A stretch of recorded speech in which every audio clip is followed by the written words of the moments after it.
All right. Oh, forgot to take a quick attendance. But yeah, GM to one and all. This is our weekly all team tactical meeting for BCard. And so let me take a quick attendance here. We have NF Thinker, we have R. Kusti, we have Tom, we have Winverse, we have Drost, we have Shelby, and we have JRF 3K5. All right. And we're going to use the time that we have now to sync up on work that's going on around the org, eliminate blockers, and prioritize our work for the next week. Just FYI, the call is recorded, and sometimes we share clips on social media, so if you don't want to be shared, just let me know. Oh, now you can't hear me? Oh, no. There we go. Now we can hear you. I just heard you go, oh, no. Oh, he's gone. Can you hear me now? Now you're back. Yes. That was so... I feel like it happens like every time when I'm just starting the meeting. I don't know why. Discord. Oh, okay. Well, thanks, JRH. I'm not sure why Discord sometimes decides to drop some audio connections. Maybe I need to... No, I don't have a VPN or anything. Anyways, we will leave it as it is. And in the meantime, what I will do is share my screen again. But yeah, in case you don't know what we do, we help purpose-driven communities use Web3 tooling to generate revenue and engagement. And if you want to know more, you can click on this little YB page. On the like metric side, we have 887 transaction volume this week. So that's plus 800 from last week, so 10x, which is interesting. Usually when we get a big blip like that, it's because one user made a large transaction. So I haven't checked into it, but that could be possible. On the lead metric side, we have 4 weekly transacting users, 1 new user, and 11 communities deployed. That 1 new user is probably due to the Glow Dollar campaign that we did, so not as good as one might hope, but at least we got some reach from that campaign, and we'll discuss it a little bit further down. On the team-wide announcement side, we have some standard bounties for new joiners looking to contribute. For instance, card designs for 2.5 thousand BCard, and if you think all of our card designs exist right now, well, if you create a better one, we will use yours instead. So go ahead and be creative on that front. Articles, we have some bounties for writing, editing, and cover art. On the email side, we want short email, so 2,000 for writing, 2,000 for coordinating, and finally, we're looking for people to start calling nonprofits. Anyone who gets us a new nonprofit can get 10K BCard. So that's what we're aiming to do right now. It does not have to be a crypto nonprofit. Can definitely be just a good old regular nonprofit in the real world. In general, that's what we're looking at, anyways. Into our milestone perspective, we have 10 weekly transacting users. We're focusing on getting new users, and in fact, we're a little bit blocked on this. As we work on our community pages. So Tom and I are working on this from 2 angles. I was using the React SDK, was up late last night trying to get it to work for today, and just to no avail. I think what I'm going to have to do is to start fresh from the React sample code. I at least got validation from Privy that the React sample code is front-end only, and you only need the Privy app ID. So that means that at least it should be technically possible, but doing it within Hugo has proven to be difficult for reasons that I'm not quite sure of. But I'll take a closer look at it when I can. And then Did you have a chance to check that repo I shared, or not yet? Oh, sorry. Did you share repo? I don't remember that. It's just a minor a GitHub implementation validation of cross domain login. So I used it with our BCard staging, set up a separate app client for that particular app, and configured it as such. And it worked good to log in and get the information to be able to access it. So there's at least a starting point to work with from a React next base. So. Okay, sweet. Yeah, so maybe we'll just move to that. I think the key is that what I'll have to do is just move the Black Flag website to, right now it's using Markdown, and just converting it to HTML, which because it's using Markdown should be rather easy. Or we could just use a Markdown reader. Yeah, I was thinking a Markdown converter would probably work for sure. Yeah, my next steps for this week were something along the lines of sort of mocking up a flow differentiator to make it look a bit more like the one that we got, and then sort of like mocking up a Markdown implementation, something similar to a Markdown implementation.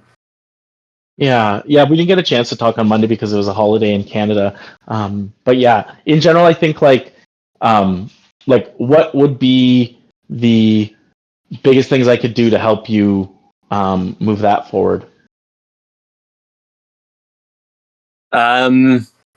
Specs that you want to feed in from like a user, like what do we want to make available to the user, like sort of like API exposure, I guess I would say something like that. Maybe a little like thought process on like from a client standpoint, what will they be inputting that I can use as inputs then to the app. It's probably something similar, like it's just a loose list, right? That I can probably pull from the current site, but maybe something formally structured would make more sense. So I don't miss anything. I started drawing what the website should look like on my it's just in my notebook. So what I'll do is I'll put that into Balsamiq so that we can kind of discuss it maybe at the next product meet, and hopefully we can do that on Friday. Yeah, I guess the wireframe would make sense because we'll have a bit of a login page and a dashboard page now that sort of goes along with sort of the main landing. So, well, the thing I was wondering is if we could use Privy's existing UI for the login as well, because that's really the nice thing about the Privy UI is that it's pretty much exactly what we need. Yeah, it's all built into this current sample. I think I ripped I ripped off Privy's app sample, so it's like their login UI, their everything. But something cool about it that I didn't realize it would happen is that it does show on the login page our BCard logo, like it does for our site. So it's kind of identifies it as like login with BCard, which is cool. Nice. Okay. I will note that down when we get into the Asana. One question I had. So this is running on Next. Is it front end only, or is it front end and back end? Currently, just the whatever the Privy app sample implementation is front end. It has some of the Next stuff like context and whatever, but I believe all of the calls are made out from the front end. Yeah. Okay, so the next question is: Could we host it in a place other than Vercel, or is Vercel I mean, kind of the spot? We're running a sort of Next implementation on our DigitalOcean, right? So we have some pavement laid down there already. Okay, cool. Sounds good. All right, cool. Thanks, Tom. Appreciate that update. On the in-app voting and endowment fund side, the April snapshot is up and it's ending in just a couple of hours. So if you haven't voted, please do. We only have about 10 voters this time around. Last month we had 16. Honestly, it's probably because the amount is lower and also the amount of events is lower. But I did speak with Merkle Manufactory last week. Ted from Merkle Manufactory was the person who started Farcaster Fridays. She has said that it's a lot of work for her to continue on with that, but she really believes in the idea that like in real life is going to help Farcaster grow. And I spoke to her about, hey, potentially can we get some of those protocol fees that you guys are sitting on and just deposit them into the pool so that we can start using the yield. And so she seemed very positive about that. I think like one of the things she was worried about was the amount of work that it would take for her to coordinate with all of the individual events. And the way that I put it to her is that this thing takes me less than 2 hours a month to run. And what we're doing is instead of worrying about each individual event, making sure that each individual event is a good event, we create a game in which the best events get funded more, right? And so that's kind of the pitch I had for her. And so ultimately, it would be like, hey, we're going to use your yield. We will fund all of these Farcaster events in this kind of retro funding voting model. And as a result, you won't need to do a lot of work to get these events encouraged and happening on a regular basis. So she seemed very interested in that. We'll see if I can convert on that. That will be for the next step is for me to bug them on that. And thank you, JRH, for voting. Appreciate that. And as well on Twitter, as we've been posting our regular updates on our snapshot votes and the money that we're distributing to in real life events, we had Rocket Man from Verbs reach out to us. He recently got like a little fund from Nouns to help fund early stage projects, and he reached out to us. So what I would do with him is try to get him to deposit it into the pool as well. And so we'll see. But yeah, getting some notice on that.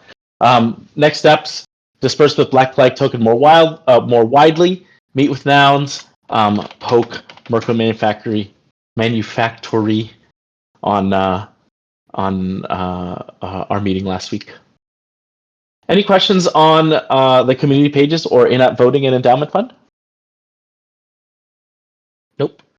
All right. The next one, we have 10 high-quality communities. On the Glow Dollar and Chippy email side, I got some results for you here. We did push it last week. Thank you very much to NF Thinker, who was pretty instrumental in getting it out the door and doing that coordination.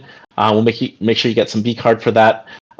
We had a 32.75% open rate. It's pretty good. It's lower than some of our other emails, but still really good in general.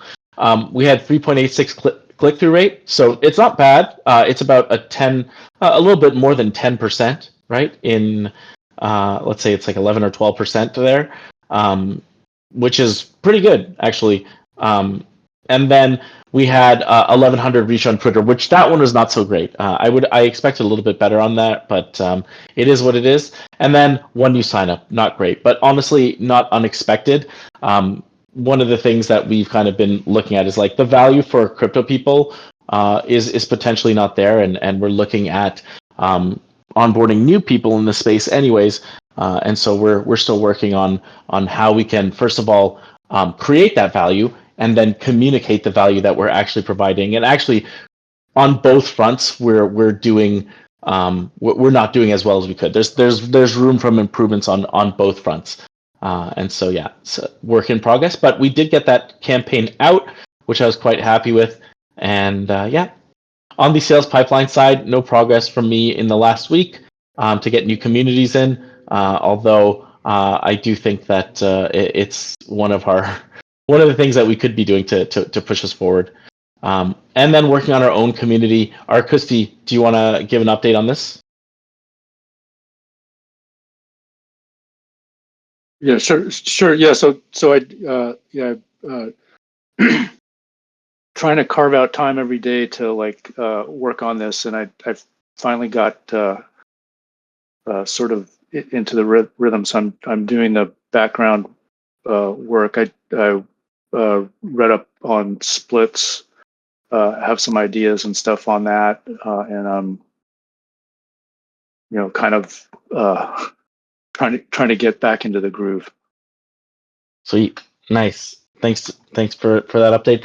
One thing I want to mention with splits as well is that I wanted to test it out. So what I'll do for this month's Black Flag Collective disbursement, I will send it to splits to send out, and just to kind of test how that multi-sig works versus our safe multi-sig. Honestly, our safe multi-sig is kind of clunky. I mean, it works. It does what it's supposed to do, but it's not as shareable or easy to use as I'd hope.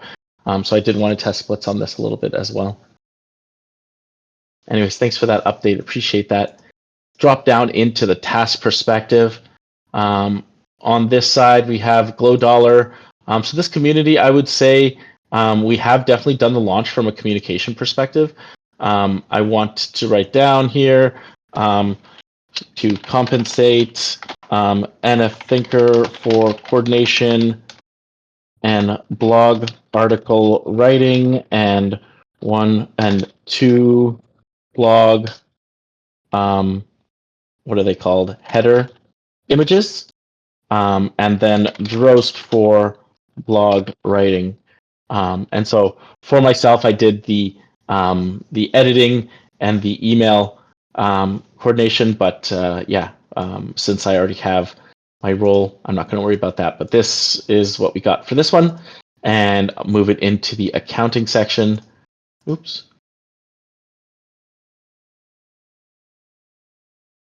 Into the inbox of the accounting section, and we'll move this from all team projects and communication. So that's done, and we'll mark it as complete. Nice. Same with this Glow Dollar community here. Go ahead and mark it as complete. So that's done for us. Nice. Love to see it. All right. On community pages, milestone 1. How's this going, Tom? We did already talk about this though. Yep, pretty much took most of the long weekend off to do some camping. So hopefully get this week to a state where we'll be looking at something like a template for website structure.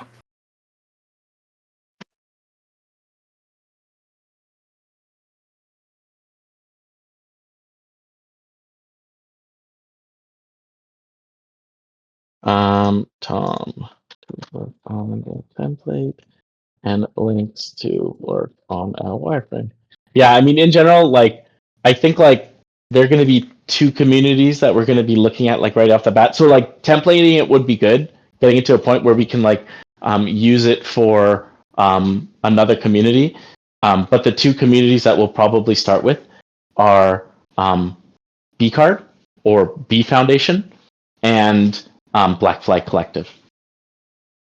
So yeah, we'll start from there and see how we go. But we'll talk about it a little bit more on Friday, and hopefully by Friday I'll have a wireframe for you, which kind of shows a future state. It's going to have a lot of features in it that I would say that we're not going to put in right away, but it will at least potentially be a little bit more obvious, like what the end state could be. Right. It's all right to be forward-looking for sure. I will get there. It's slow and steady. All right. On the community leader research and draft sales pipeline, as I kind of said before, no progress on this. We do have a hit list, but we have a couple hit lists that I need to put together, and I haven't done that yet. And so hopefully today, actually going to write that down before I forget. Reconcile hit list. All right. All right, next up, ensure everyone at the BCard with the event gets an NFT. And the last step on this was to send the email to recipients, which is done. And in general, we already have the Glow. I already put the compensation for this in Glow dollars, so we can mark this as complete. Nice work, Drost. Thanks to you, we got to test a new execution with Chippy, and we closed the loop with our user. So appreciate you, buddy. That was great execution. Thanks, and thanks to NF Thinker for helping to get that email out. My pleasure. Yeah. Thank you. Over the finish line. Love to see it. All right, make it easy for us to get tokens of contributors. Looked into splits reading and has some ideas, looking to get up to speeds this week. Make sense, Christy? Yep. All right. Black Flag Endowment Fund. We did talk about my next steps are to, it will be to disperse April funds. Next steps, disperse April funds, poke Merkle Manufactory, and set up meet with Mounds. All right. And then processing the audio from the DSI AMA. Actually, Drost, I did not send this out, and I was supposed to send it out, so I will do that today. That's all right. You know, I've shared a few things on it. I haven't done a lot of additional processing just because I don't know. I have a lot of audio to work with from a lot of different things. So it's just, what do we want to pull out? I thank you by the way for your comments and NF's comments on the pieces that I did pull out. Yeah, there's some really good stuff in there. It's always a hard. It's editorial, you know. It's editorial decision and yeah. Anyway, I think in general, just flexing those editorial muscles is not a bad thing. I definitely think that there's like some idea of taste involved with what we might want to publish. Like that's kind of what editorial is in a lot of ways. It's like taste in some sort of context. And so yeah, just flexing that taste is a good thing, right? It increases the taste on the team in general.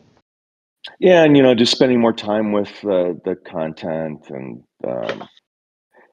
it's a weird thing. I can't quite describe it, how the process is working with that stuff. And when you've anyway, so many ways you can remix things, and when you've got infinite possibilities, it's almost like there's too much choice. You have to narrow down. It's like what are the maybe some, like you talked about it, where we're doing a pipeline, or where we've got a consistent way of approaching things. I think if we get to a point where we have almost like maybe not a branded look, but just like you were saying, both context and tone and the look. If we kind of get to something like that, I don't know. I'm just thinking out loud, but. No, I totally agree with you. I mean, it would be nice. Like the ideal for any brand is that when they release something, you kind of know that it's from them, even if they don't say it, right? Like you can kind of tell when Apple made a product, and there's often times when you can tell that Apple has done an ad. Like you can see in it that this is an Apple ad, this is a Google ad, that kind of thing, right? Like there's some sort of visual language, and not just the language, but like not just the visuals, but there's also like that kind of I don't want to say emotional language, but there's some, it goes beyond the visual, right? Like it's also like the context and the subject and the channel, right? Right. And then now, we talk about LLMs a lot, but as we have more and more of our own source material, whether it's meeting transcripts or these AMAs we have with partners, we can then use those tools to help surface the commonalities or thematic notes, and evolve our message, frankly, I think. Yeah. I mean, this is a great place to do that kind of thing, right? And I think another thing as well is that like the BCard brand, because it's very bottom up, it means that we can get away with things like not looking like as put together as like a video from like a bank or like Apple or something like that, right? Like we are a community building for communities, and you should be able to see that in our brand as well. Sure. Yep. Anyway. All right. Thanks for that. Anything else we're working on this week that's not here? Actually, I'm just going to add the wireframes in here.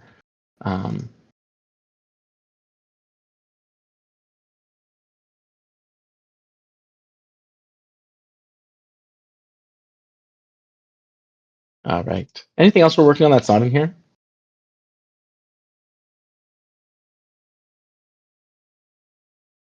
No? Okay. Great. Let's go into what did we ship last week. All right, so NFThinker links and Glow Dollar shipped a campaign for Glow, which includes a chippy blog post image for NFThinker and Drost, and email. I met with Ted Reed, Merkle Manufactory, putting some money into the Black Flag Collective. I shipped a proof of concept with Hugo of Hugo with React in it. I failed to get Privy working though. Arcusty found a bug with the April Black Flag snapshot, and I fixed it. Tom got a proof of concept for Next.js Privy static site working. And then Winverse shipped the weekly all hands to YouTube. All right. Anything else that we shipped that's not here?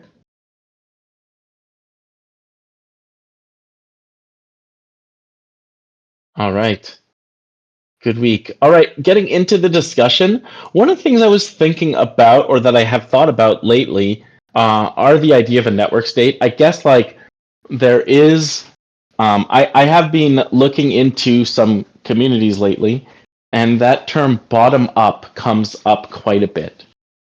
This idea that there are communities that are grassroots that are coming from that are being formed from the bottom up instead of the top down. And this is how communities, I guess, formed in the past.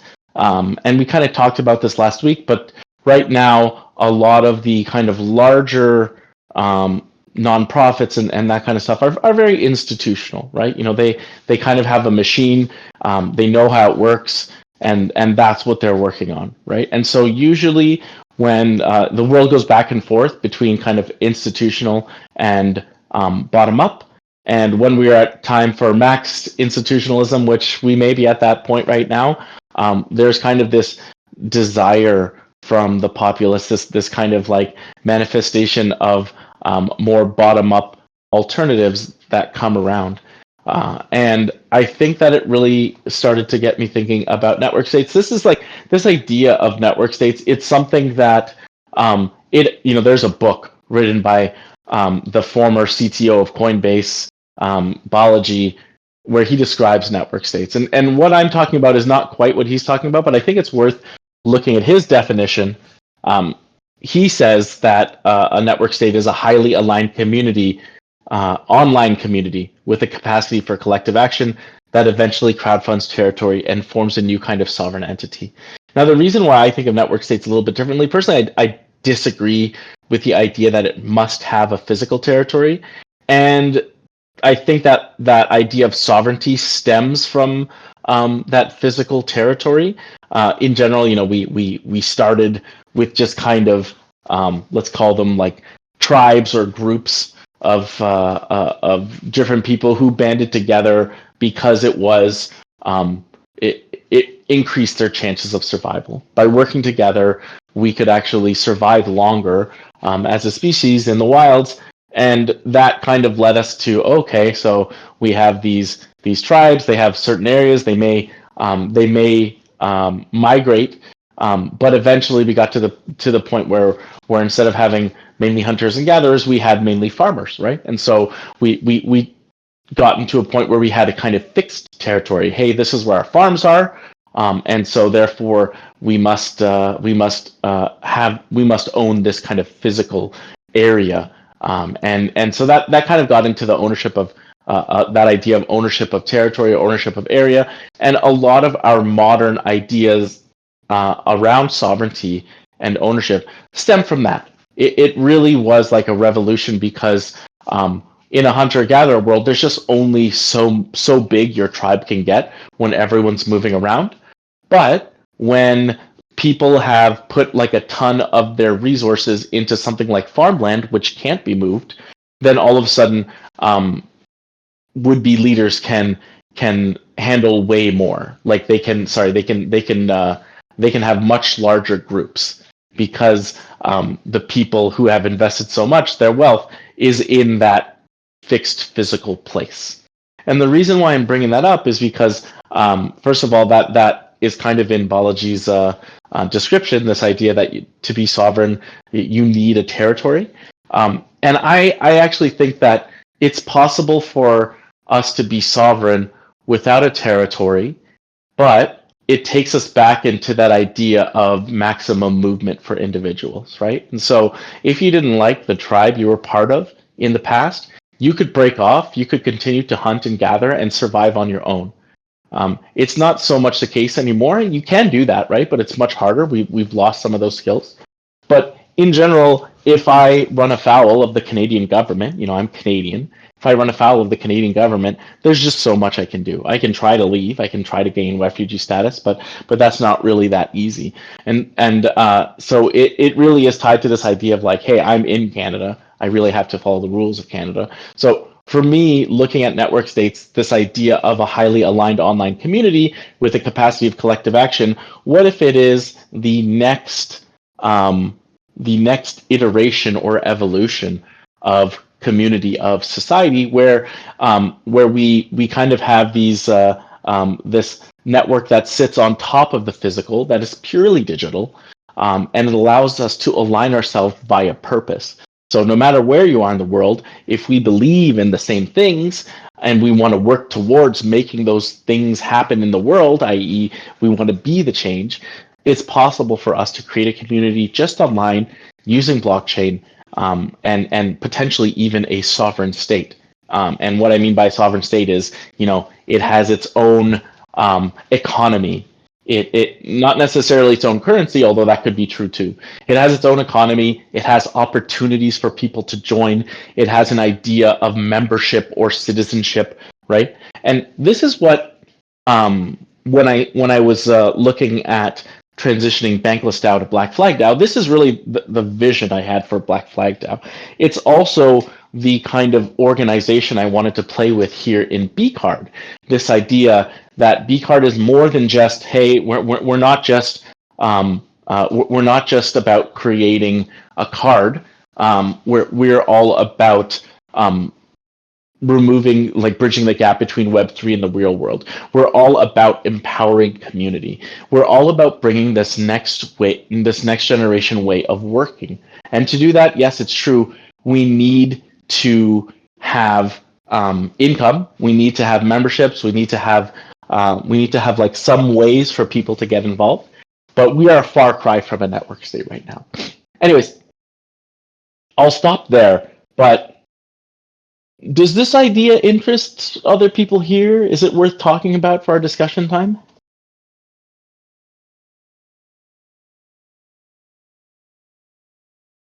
I won't go on and on, but I just wanted to say, yes, that is an area of interest to me. And obviously I have thoughts on it, but I will stop talking to give other people their space. I mean, feel free to talk. What you say might inspire others.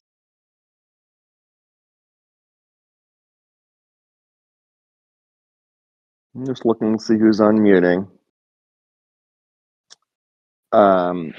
Yeah, when you were talking about a couple different points. One is talking about sovereignty. The other is this other network. Okay, so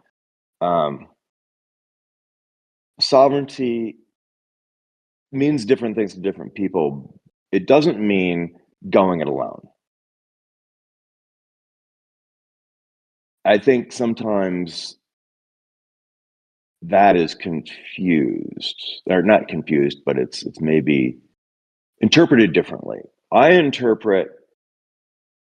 think we're interdependent, whether we like it or not.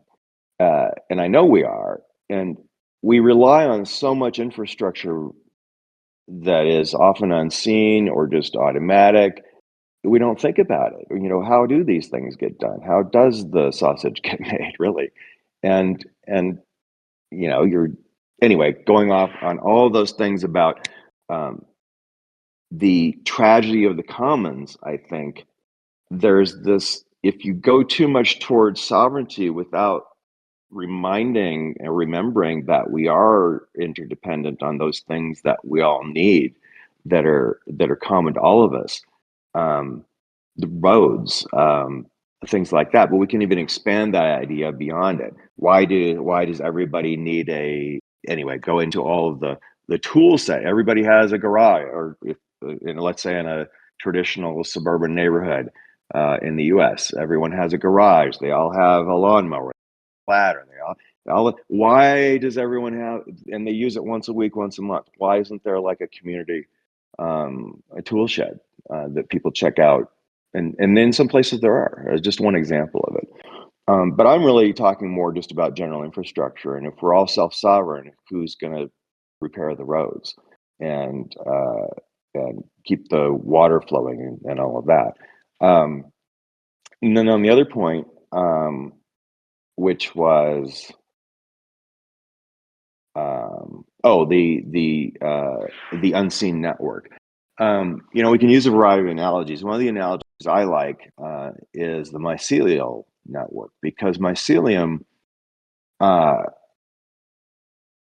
is unseen, and it's a network that exchanges information in the form of nutrients and carbohydrates, things like that, and forms nodes of, and once that node gets large enough, it generates a fruiting body that then releases more, and to perpetuate that mycelial network. And it's incredibly resilient, and it filters the toxins in the environment and neutralizes them. And I like to think of that as a really cool analogy for what we are trying to develop in like a network state kind of model. So I'll stop there. Yes, absolutely. No, and I think like one of the things that I think we've lost a bit in the DAO space is that like there are a lot of people back when we were all at Bankless DAO, there was a strong contingent of people who, instead of relating DAOs to businesses or machines, they related DAOs to natural processes, right? Like a mycelial network, like a garden, like an infinite forest, right? And I think that we've lost that a little bit, because the nice thing about those, I wrote an article from my perspective at the grants committee, which is there was a strong contingent of people who were treating it like a machine, and they were writing a ton of rules, and these rules need to be enforced, right? Like in a machine that happens physically, but in like a kind of like more information-based world that requires someone to like that requires effort, right? And so I think that idea of rules and regulation kind of falls apart in the DAO space. But if you look at a natural system like a garden or a mycelial network, those networks are regulated not by rules but by incentives or by different stimuli in the environment. Basically, they are naturally regulated based upon the environment that they live in. And for me, that is the highest aspiration of a DAO or network state, is that it is self-regulating, right? Like it doesn't need someone to kind of come in from the outside and say, this is right, this is wrong, right? What it needs instead is a kind of method to get those nutrients where they need to go, to get the nutrients to the places where it can actually perpetuate the network itself. Well, and to continue the analogy, do you want it wild, or do you want it cultivated?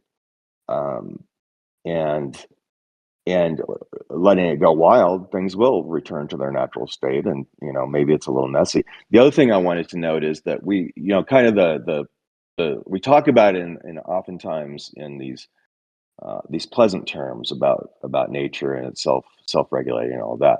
It's also brutal. If you're really paying attention, if you watch up close, or if you just pay attention even at the micro level, like an ant fighting with, it's crazy. It's brutal out there. Everything's fighting for resources and sun and it's crazy. And if you extrapolate that, we do have the capacity for evolving that, beyond just that brutal survival of and fighting over resources, which is what nature does. So I agree with you. And I think in the DAO space, we went too far in the other direction. I think like the way I put it at Bankless DAO was that we had a really good creation mechanism, or we had a creation mechanism. I'm not going to say it's really good, but we had a creation mechanism. We did not have a destruction mechanism. And so what ended happening was that we ended up having lots of branches of our system that became co-opted, stopped functioning for their original purpose, but they kept consuming resources, right?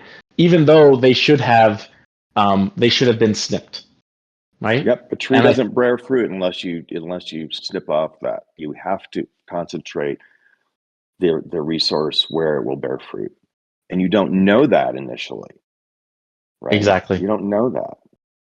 Exactly. And so I think that it's really important when you're looking at these natural systems, or a system that you might want to get to, is that like that brutality is also a culling function, right? It may seem brutal, but it's also required. And I do think that like we don't have to be as cruel as nature, right? Like I think like human beings and the way that they kind of engage with each other, it doesn't have to be life and death. But I do think that competition is a good thing, even internally. One of the mantras that I'm seeding at one of my current places is that When you create an artificial monopoly, it creates complacency, which creates stagnation, right?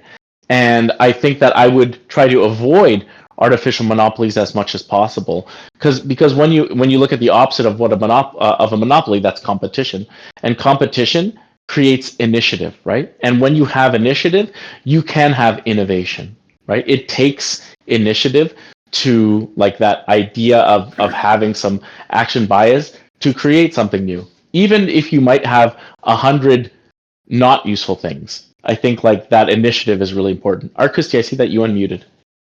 Well, I was just going to say, I was kind of thinking about like kind of managing or how does a system manage the difference between like what's like a parasitic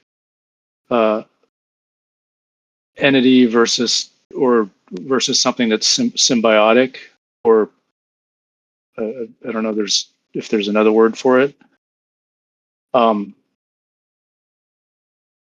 Because if you let a system like get overtaken by like parasites or whatever, then it just kind of will be drained and doesn't, is not sustainable. But if there's a means of, because I think there's like some like parasites are they might provide some better benefit, but if there's some way of managing that so that it like steers more to contributing to the system, then it steers it towards more of a balance and sustainability.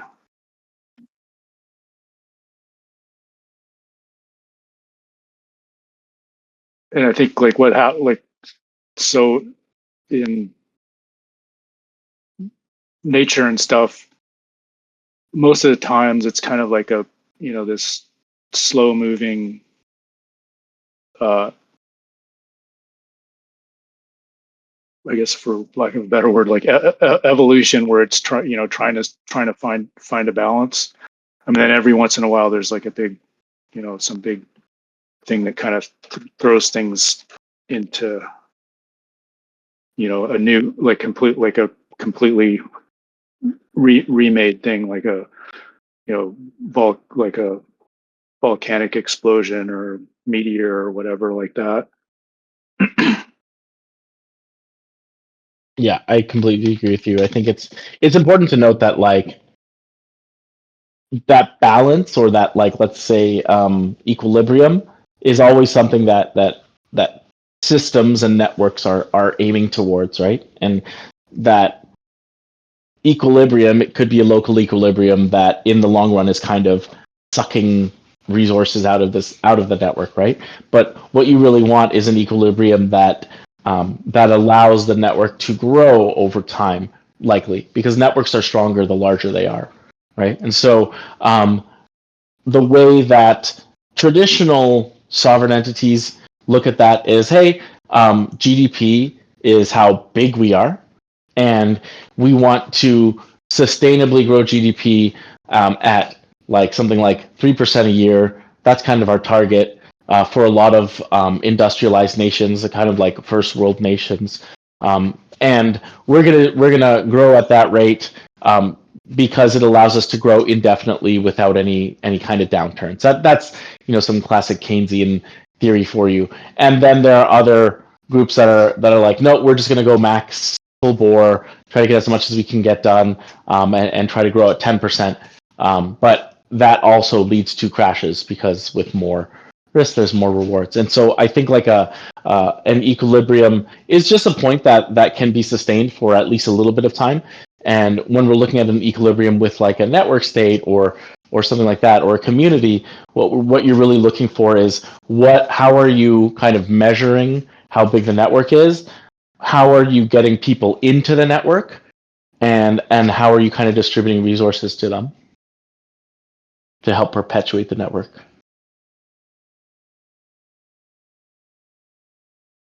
Any other thoughts on this? I haven't heard from. Go ahead, Russ. or Unlimited NF as growth well. is also defined as a cancer. I mean, Yes, that's true. Anyway, that's my only comment. Can you hear me okay? Yeah, I can hear you. Yeah. So, I've been kind of considering the network thing since Balaji first started talking about it. And one of the things that came to mind is defense, right? Like, how do you defend a network state? Or also, you could look at it in terms of what do traditional states offer that network states don't. So obviously, you've got the physical embodiment of a state, but then you also have the defense of that state. And in physical terms, it's very cut and dried. Don't come on my land. Don't threaten our land. Don't threaten our production, or we will retaliate in some way, shape, or form. And the lines tend to get blurred when it becomes a network state.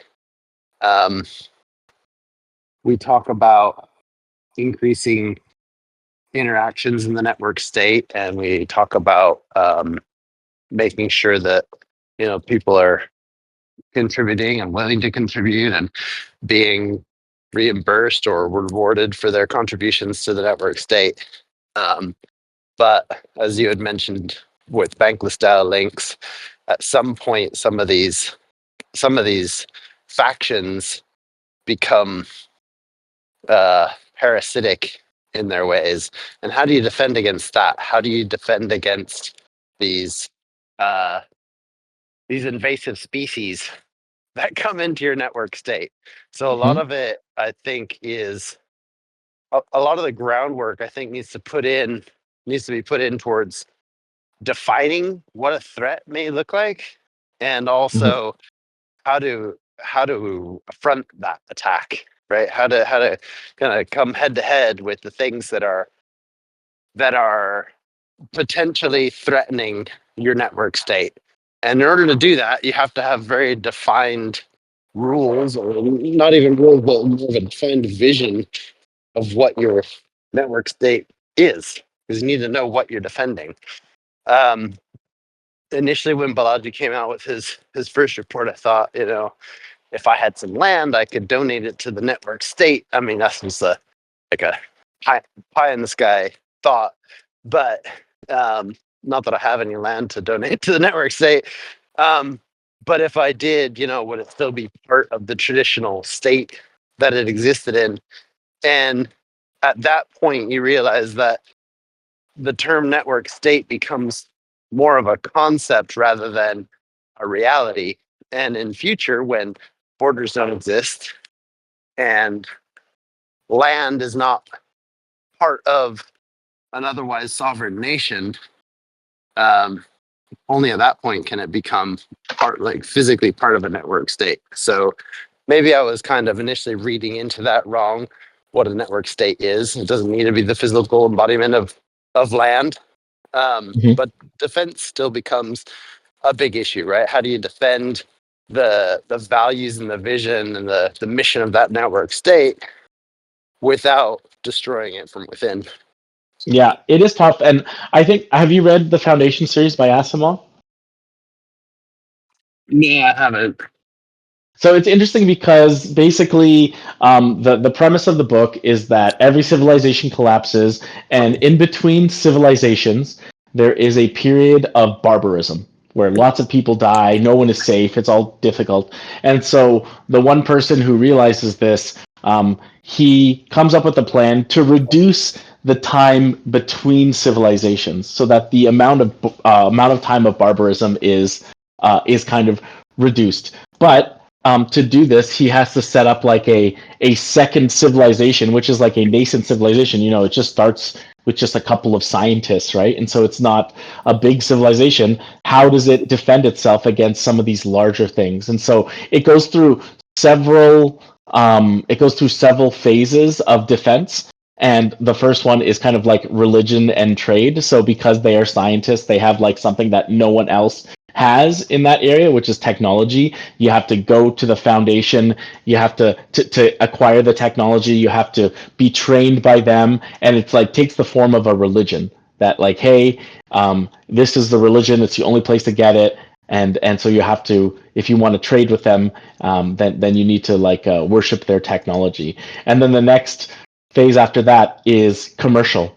So basically, you can't defeat them or you can't attack them because doing so would be against your own economic self-interest. And that has kind of been the idea behind opening up borders and fully integrating world economies, is that hey, we'll have less wars, and honestly we have had fewer wars since we kind of got into that neoliberal kind of state. But there are downsides to that as well. And then they get into like further kinds of defense, but like the idea is that as you grow as a society, the way that you defend your network, that your state must change, right? And so if we're looking at a network state, which is just like a group of people with ideas, I think in the first state, the people who defend it are like those initial members, right? Like the early people,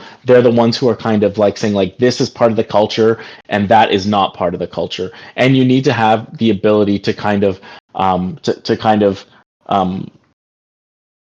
add things that are, or like encourage things that are culturally aligned and get rid of things which are not culturally aligned, right? Like it really is that kind of like early group of people. But as it moves forward, as it moves into like a more, let's say, permissionless structure or like more open structure, there has to be a different way to defend. Is that, hey, it's not in my self-interest to do this thing. Like I actually am, I'd have to go against my self-interest to do something bad. That's a difficult part, right? But that's the part that blockchain could help us with too.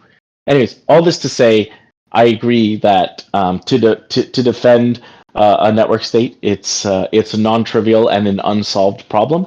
And I also think that we shouldn't necessarily think about it in the same way that we've had traditional states. Because if it is only a state of idea, if your body doesn't need to be saved because you're already part of a sovereign nation, then you can think about just the subset of like, okay, well, we have a community. How do we make sure that this community continues to pursue its purpose?